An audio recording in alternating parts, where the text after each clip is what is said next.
शेख जहान के अरेस्ट के बाद हमारे साथ बात करने के लिए मौजूद हैं जीएम शाहीन, जो कि जनता दल JNK के प्रेसिडेंट हैं। इनसे हम बात करने की कोशिश करेंगे। इनका क्या कहना है इस पर, क्या कहेंगे जो पुलिस ने अरेस्ट किया है आज को 50 दिन से ज़्यादा हो गए, उसके बाद इनका अरेस्ट आज हुआ। नहीं, देखिए, उसने 50 दिन आपने एक आदमी को टाइम दिया, उसने जितने भी प्रूफ्स थे उनको हाइड किया होगा, और जो भी मामलात जो सरकारी दस्तावेज जिसको कहते हैं हम लोग, वो उन्होंने छिपाई होंगे। तो अब इसका क्या मतलब, क्या फ़ायदा कि जबकि आप क्रिमिनल को इतनी छूट देते हो कि आप मानिए कि 2 महीने के बाद आप उसको अरेस्ट करो। ये एक सोची समझी चाल है वेस्ट बंगाल गवर्नमेंट की, ममता बनर्जी सरकार की। और उसमें इनको पता है कि कल को प्रूफ नहीं मिलेंगे कोर्ट में और ये आदमी छूट जाएगा। तो ये एक सोची समझी चाल है, जिसको पहले ही बताया गया होगा कि तुम अंडरग्राउंड हो जाओ और हम आपको 2 महीने के बाद पकड़ लेंगे, और उसके बाद जो भी है 2 महीने तुम अपना जो भी इसमें कानूनी जो मामलात है उनको आप साफ कर लो। तो ये कोई बात नहीं बनती। हम इसको जो है ये एक हम इसके ये निंदा करते हैं। हम ऐसा तो डेमोक्रेसी ने कभी माना नहीं। ये तो हमारे संविधान में नहीं है कि आप क्रिमिनल को इतनी छूट दो। तो इससे बड़ा नुकसान हो जाएगा। जो सबूत जो चाहिए, और जाहिर सी बात है इस आदमी ने सबूत मिटा दिए होंगे, और इससे जो है क्राइम और ज़्यादा बढ़ेगा बंगाल में। देश को फ़र्क नहीं पड़ेगा, लेकिन बंगाल को एक ना एक दिन ज़रूर फ़र्क पड़ेगा। जैसे कि 50 दिन तक वो ओपनली घूम रहा था, फ्रीली था, क्या हम मान सकते हैं ये वेस्ट बंगाल पुलिस का इंटेलिजेंस फेलियर है, या वहाँ का कोई पॉलिटिकल सिनेरियो इसके साथ जुड़ा हुआ नहीं, सोची समझी चाल है। जैसे मैंने बताया कि जो ममता बनर्जी गवर्नमेंट है वो उनको शेल्टर दे रही है और उनके पक्ष में खड़ी हो रही है। तो सोची समझी चाल है। हमें मानते हैं कि उन्होंने उनको शेल्टर दिया होगा, उन्होंने ही बताया होगा। और इस ताकि तुम ये करो, है? ताकि कोर्ट पर क्या आपकी एक्सपेक्टेशंस? नहीं, देखिए, कोर्ट सबूतों के बुनियाद पे काम करता है। अगर कोर्ट को जब प्रूफ मिलेंगे, क्योंकि 2 महीने, जैसे मैंने बताया कि आपने 2 महीने का टाइम दिया है इस आदमी को, और दो महीने में इन्होंने काफ़ी सबूत मिटाने की कोशिश की होगी, मिटाए भी होंगे। और उसके बाद क्योंकि कोर्ट तो उसी के ऊपर जो है कार्रवाई करेगा। ये एक क्रिमिनल्स को बूस्ट करने का काम जो है ममता बनर्जी गवर्नमेंट कर रही है। हम ये मानते हैं कि इससे जो क्रिमिनल्स हैं वो बूस्ट होते हैं। ये आपको लगता है ये कोई प्लानिट गेम है? क्या पुलिस पे ये प्रेशर रहा कि इसको अरेस्ट करना है, या ये नेचुरली पुलिस ने अपने इंटेलिजेंस? देखिए, पुलिस जो बंगाल का है वो वहाँ की ममता बनर्जी गवर्नमेंट के अंडर आता है। और जैसे हम मानते हैं कि ये एक पॉलिसी है, सोच सोच समझ के पुलिस को कहा होगा कि तुम 2 महीने से पहले अरेस्ट नहीं करोगे और 2 महीने के बाद अरेस्ट करोगे। इतना टाइम गैप आप इनको दोगे, इस टाइम फ्रेम में वो ये काम करेगा ये आदमी, और उसके बाद आप इसको पकड़ के, ताकि कोर्ट में कोई सबूत ना मिले और कोर्ट इसको छोड़ दे। क्या कहेंगे जो पुलिस ने अरेस्ट किया है आज को 50 दिन से ज़्यादा हो गए, उसके बाद इनका अरेस्ट आज हुआ। नहीं, देखिए, उसने 50 दिन आपने एक आदमी को टाइम दिया, उसने जितने भी प्रूफ्स थे उनको हाइड किया होगा, और जो भी मामलात जो सरकारी दस्तावेज जिसको कहते हैं हम लोग, वो उन्होंने छिपाई होंगे। तो अब इसका क्या मतलब, क्या फ़ायदा कि जबकि आप क्रिमिनल को इतनी छूट देते हो कि आप मानिए कि 2 महीने के बाद आप उसको अरेस्ट करो। ये एक सोची समझी चाल है वेस्ट बंगाल गवर्नमेंट की, ममता बनर्जी सरकार की। और उसमें इनको पता है कि कल को प्रूफ नहीं मिलेंगे कोर्ट में और ये आदमी छूट जाएगा। तो ये एक सोची समझी चाल है, जिसको पहले ही बताया गया होगा कि तुम अंडरग्राउंड हो जाओ और हम आपको 2 महीने के बाद पकड़ लेंगे, और उसके बाद जो भी है 2 महीने तुम अपना जो भी इसमें कानूनी जो मामलात हैं उनको आप साफ कर लो। तो ये कोई बात नहीं बनती। हम इसको जो है ये एक हम इसके ये निंदा करते हैं। हम ऐसा तो डेमोक्रेसी ने कभी माना नहीं। ये तो हमारे संविधान में नहीं है कि आप क्रिमिनल को इतनी छूट दो। तो इससे बड़ा नुकसान हो जाएगा। जो सबूत जो चाहिए, और जाहिर सी बात है इस आदमी ने सबूत मिटा दिए होंगे, और इससे जो है क्राइम और ज़्यादा बढ़ेगा बंगाल में।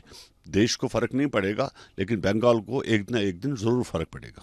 जैसे कि 50 दिन तक वो ओपनली घूम रहा था, फ्रीली था, क्या हम मान सकते हैं ये वेस्ट बंगाल पुलिस का इंटेलिजेंस फेलियर है, या वहाँ का कोई पॉलिटिकल सिनेरियो इसके साथ जुड़ा हुआ? नहीं, सोची समझी चाल है। जैसे मैंने बताया कि जो ममता बनर्जी गवर्नमेंट है वो उनको शेल्टर दे रही है और उनके पक्ष में खड़ी हो रही है। तो सोची समझी चाल है। हमें मानते हैं कि उन्होंने उनको शेल्टर दिया होगा, उन्होंने ही बताया होगा। और इस ताकि तुम ये करो, ताकि कोर्ट पर क्या आपकी एक्सपेक्टेशंस? नहीं, देखिए, कोर्ट सबूतों के बुनियाद पे काम करता है। अगर कोर्ट को जब प्रूफ मिलेंगे, क्योंकि 2 महीने, जैसे मैंने बताया कि आपने 2 महीने का टाइम दिया है इस आदमी को, और 2 महीने में इन्होंने काफ़ी सबूत मिटाने की कोशिश की होगी, मिटाए भी होंगे। और उसके बाद, क्योंकि कोर्ट तो उसी के ऊपर जो है कार्रवाई करेगा, ये क्रिमिनल्स को बूस्ट करने का काम जो है ममता बनर्जी गवर्नमेंट कर रही है। हम ये मानते हैं कि इससे जो क्रिमिनल्स है वो बूस्ट होते हैं। ये आपको लगता है कोई प्लानिट गेम है? क्या पुलिस पे ये प्रेशर रहा कि इसको अरेस्ट करना है, या ये नेचुरली पुलिस ने अपने इंटेलिजेंस? देखिए, पुलिस जो बंगाल का है वो वहाँ की ममता बनर्जी गवर्नमेंट के अंडर आता है, और जैसे हम मानते हैं कि ये एक पॉलिसी है, सोच समझ के पुलिस को कहा होगा कि तुम 2 महीने से पहले अरेस्ट नहीं करोगे और 2 महीने के बाद अरेस्ट करोगे, इतना टाइम गैप आप इनको दोगे, इस टाइम फ्रेम में वो ये काम करेगा ये आदमी, और उसके बाद आप इसको पकड़ के, ताकि कोर्ट में कोई सबूत ना मिले और कोर्ट इसको छोड़ दे। क्या कहेंगे जो पुलिस ने अरेस्ट किया है आज को? 50 दिन से ज़्यादा हो गए उसके बाद इनका अरेस्ट आज हुआ। नहीं, देखिए, उसने 50 दिन आपने एक आदमी को टाइम दिया, उसने जितने भी प्रूफ्स थे उनको हाइड किया होगा, और जो भी मामलात, जो सरकारी दस्तावेज जिसको कहते हैं हम लोग, वो उन्होंने छिपाई होंगे। तो अब इसका क्या मतलब, क्या फ़ायदा, कि जबकि आप क्रिमिनल को इतनी छूट देते हो कि आप मानिए कि 2 महीने के बाद आप उसको अरेस्ट करो। ये एक सोची समझी चाल है वेस्ट बंगाल गवर्नमेंट की, ममता बनर्जी सरकार की, और उसमें इनको पता है कि कल को प्रूफ नहीं मिलेंगे कोर्ट में और ये आदमी छूट जाएगा। तो ये एक सोची समझी चाल है, जिसको पहले ही बताया गया होगा कि तुम अंडरग्राउंड हो जाओ और हम आपको 2 महीने के बाद पकड़ लेंगे, और उसके बाद जो भी है 2 महीने तुम अपना जो भी इसमें कानूनी जो मामलात हैं उनको आप साफ कर लो। तो ये कोई बात नहीं बनती। हम इसको जो है ये एक हम इसके ये निंदा करते हैं। हम ऐसा तो डेमोक्रेसी ने कभी माना नहीं, ये तो हमारे संविधान में नहीं है कि आप क्रिमिनल को इतनी छूट दो। तो इससे बड़ा नुकसान हो जाएगा जो सबूत जो चाहिए, और जाहिर सी बात है इस आदमी ने सबूत मिटा दिए होंगे, और इससे जो है क्राइम और ज़्यादा बढ़ेगा बंगाल में। देश को फ़र्क नहीं पड़ेगा, लेकिन बंगाल को एक ना एक दिन ज़रूर फ़र्क पड़ेगा। जैसे कि 50 दिन तक वो ओपनली घूम रहा था, फ्रीली था, क्या हम मान सकते हैं ये वेस्ट बंगाल पुलिस का इंटेलिजेंस फेलियर है, या वहाँ का कोई पॉलिटिकल सिनेरियो इसके साथ जुड़ा हुआ? नहीं, सोची समझी चाल है। जैसे मैंने बताया कि जो ममता बनर्जी गवर्नमेंट है वो उनको शेल्टर दे रही है और उनके पक्ष में खड़ी हो रही है, तो सोची समझी चाल है।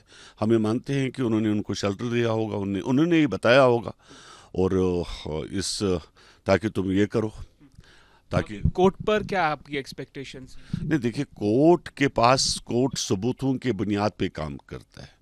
अगर कोर्ट को जब प्रूफ मिलेंगे, क्योंकि 2 महीने, जैसे मैंने बताया कि आपने 2 महीने का टाइम दिया है इस आदमी को, और 2 महीने में इन्होंने काफ़ी सबूत मिटाने की कोशिश की होगी, मिटाए भी होंगे।